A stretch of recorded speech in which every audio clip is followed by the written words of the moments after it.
Hello champions. हर साल कुछ ऐसे प्रश्न होते हैं जो बोर्ड घुमा फिरा कर पूछता रहता है, लेकिन विद्यार्थी उन्हें स्पोर्ट नहीं कर पाते हैं। और टॉपर्स को भी देखे तो वो कभी भी पूरा सिलेबस एक साथ नहीं पढ़ते हैं। वो पहले प्रीवियस ईयर क्वेश्चन पेपर को एनालाइज करते हैं और उसके हिसाब से अपनी तैयारी जारी रखते हैं। और इसी के अंतर्गत आज हम आपके आरबीएससी के पिछले 5 सालों के जितने भी एमसीक्यूज आए हैं, बहुचयनात्मक प्रश्न, उनको व्याख्या के साथ हल करने वाले हैं। तो अंत तक बने रहिएगा, क्योंकि हर क्वेश्चन के पीछे एक क्लू है, एक हिंट है अगले आने वाले बोर्ड एग्जाम्स के लिए। तो चलिए शुरुआत करते हैं। ठीक है।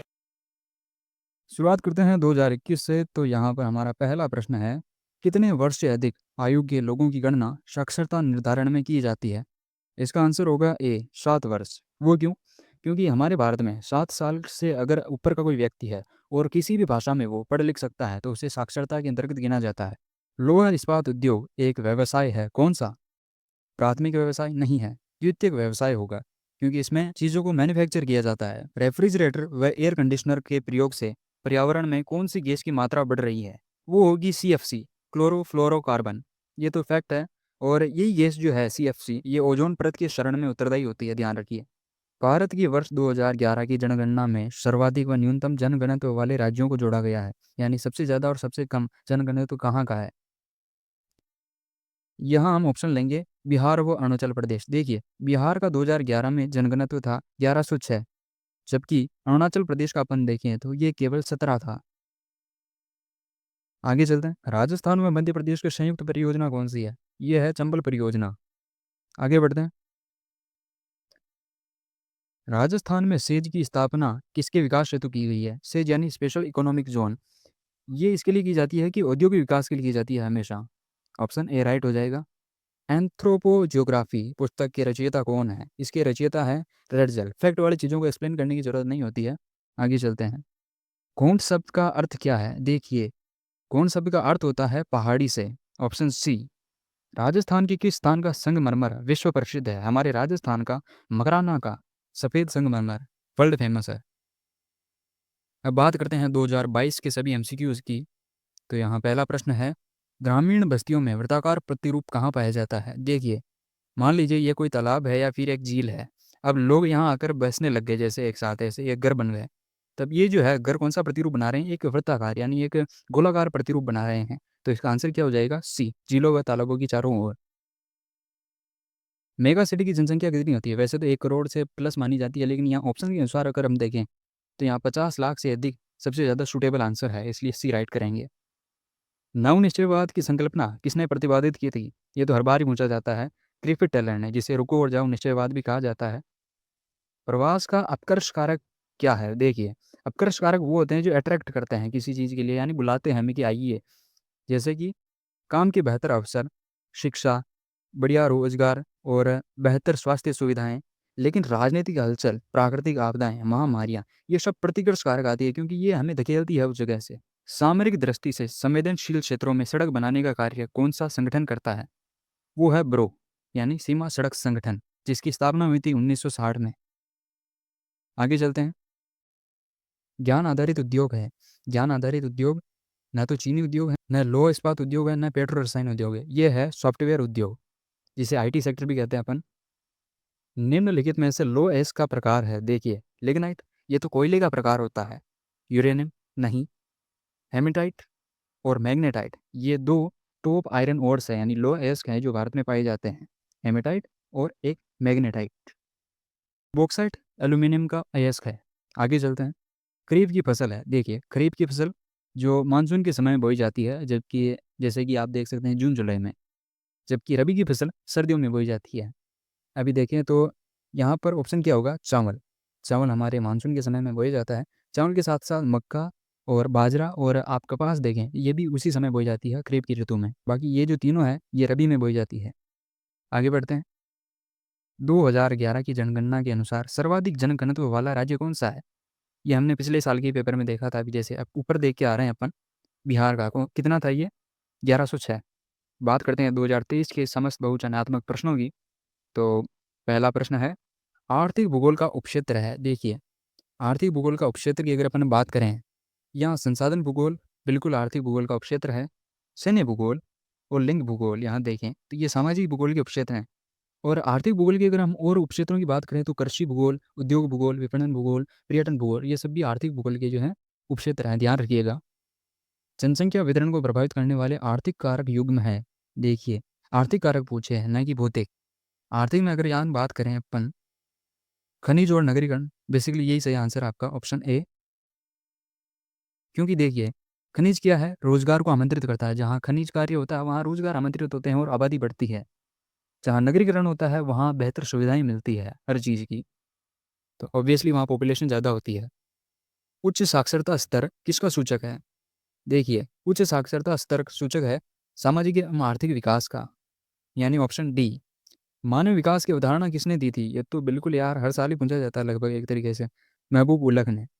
सी, फल प्रसंस्करण एवं मिष्ठान है। देखिए, थोड़ा एक तरीके से गहरा क्वेश्चन है, लेकिन ये सिंपल सा है। फल प्रसंस्करण और मिष्ठान, ये बी, भोजन प्रसंस्करण उद्योग से संबंध रखते हैं। भारतीय नदियों में प्रदूषण का मुख्य स्रोत कौन सा है? यहाँ विषैली धातुएं हो सकता है, कीटनाशक हो सकता है, लवण भी हो सकता है, लेकिन ऑप्शन डी सबसे ज़्यादा रिलेवेंट है, क्योंकि जैव और जीवाणुविक संदूषण, शहर का जो कचरा होता है, उनकी जो सीवेज होते हैं, वो एक बड़ा कारण होता है उधर। इंदिरा गांधी नहर की संकल्पना किसने दी? इंदिरा गांधी नहर तो बेसिकली इंदिरा गांधी ने दी होगी, लेकिन ऐसा नहीं है। वो है प्रोफेसर अमर्त्य सेन। इन्होंने जो है इंदिरा गांधी नहर की संकल्पना दी थी। राष्ट्रीय स्तर पर गंगा की सफाई के लिए कौन सा अभियान चलाया जा रहा है? ये तो हर जुबां पर है, नमामि गंगे। Option B. कौन सा प्रदूषण स्थान विशिष्ट होता है?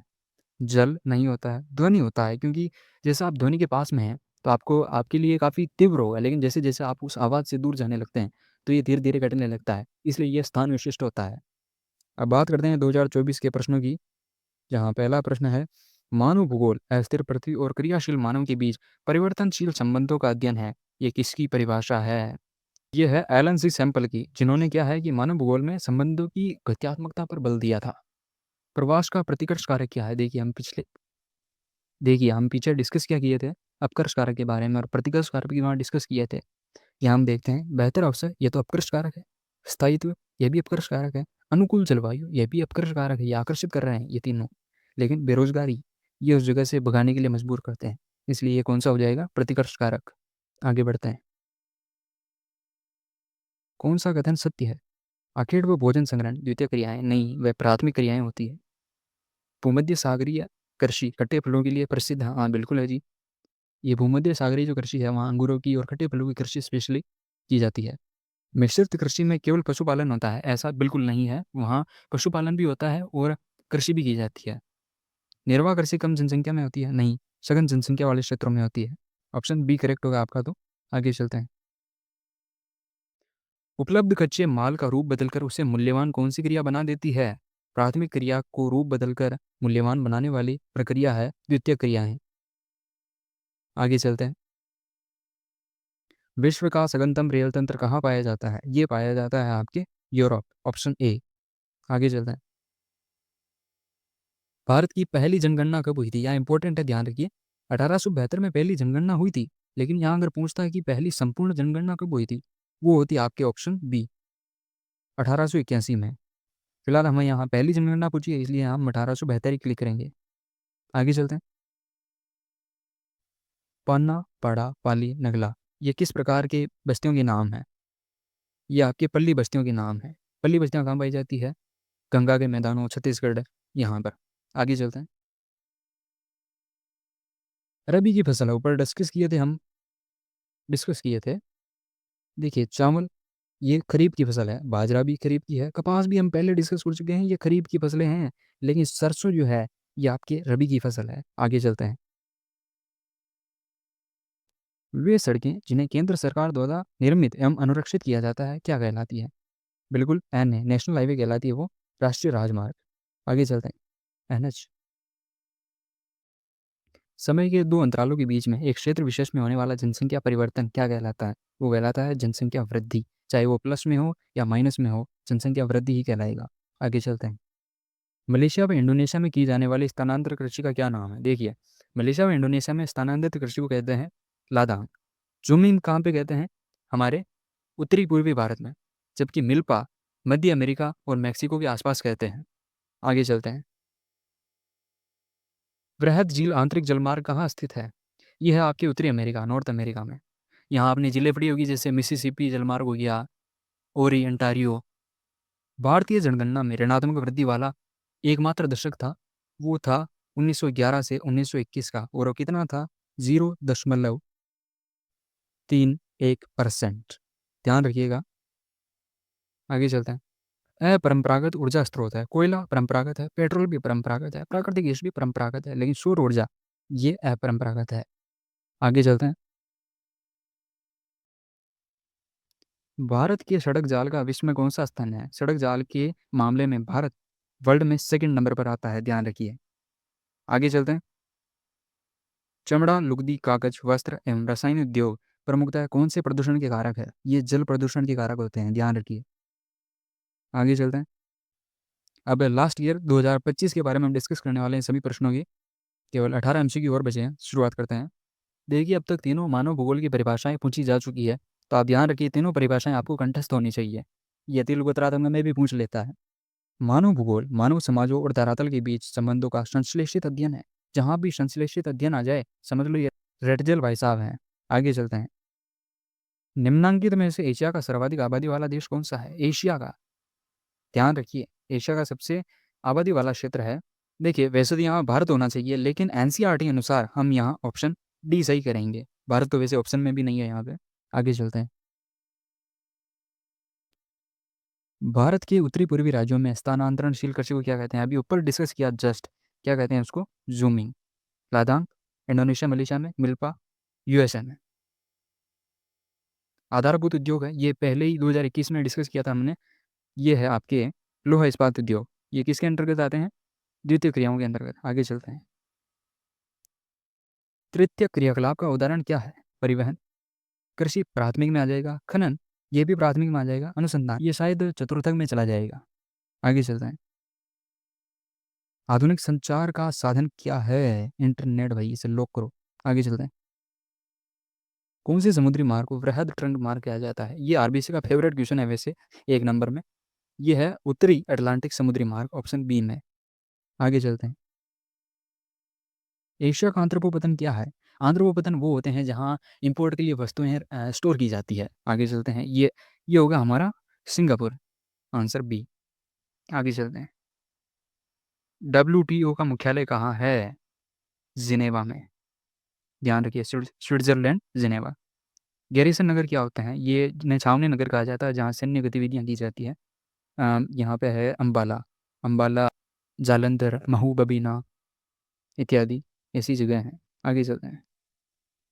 पेय फसल है, यानी जिसे पिया जा सके, कौन सी है? कॉफ़ी, चाय इत्यादि। अरवारी पानी संसद किस राज्य की जल संपर्क प्रबंधन योजना है? ये हमारे ही राजस्थान की है, अलवर की। भारत सरकार ने देश में प्रति व्यक्ति जल उपलब्धता सुनिश्चित करने हेतु कौन सा अभियान चलाया है? ध्यान रखिए, ये है जल क्रांति अभियान। धात्विक खनिज है, धात्विक खनिज है, ध्यान रखिए, तांबा। माइका नहीं होगा, ग्रेफाइट नहीं होगा, पेट्रोलियम तो हो ही नहीं सकता, तांबा। कंफ्यूजिंग क्वेश्चन है, लेकिन ध्यान रखिए। बॉक्साइट किस धातु का अयस्क है? ये हमने पहले डिस्कस किया होगा, आपको याद होगा।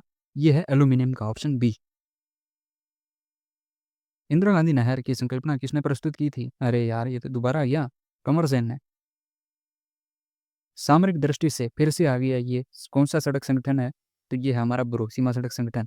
सामरिक दृष्टि से जैसे बॉर्डर पर हो गया, वहाँ पर ये जो है ये बर्फ को भी हटाने का काम करता है, इसे ध्यान रखिए। मुंबई पतन का दबाव कम करने के लिए कौन सा अनुषंगी पतन बनाया गया है? वो है जवाहरलाल नेहरू पतन, नामाशेवा। कंफ्यूज में तो ये है। और ध्यान रखिए, मैं सभी विषयों के एमसीक्यूज कराने वाला हूँ, और साथ ही मैं हर चैप्टर को आपके 10 मिनट के अंदर सटाने वाला हूँ, तो ध्यान रखिए। अभ्यास की सफलता की कुंजी है, बने रहिए सब्सक्राइब।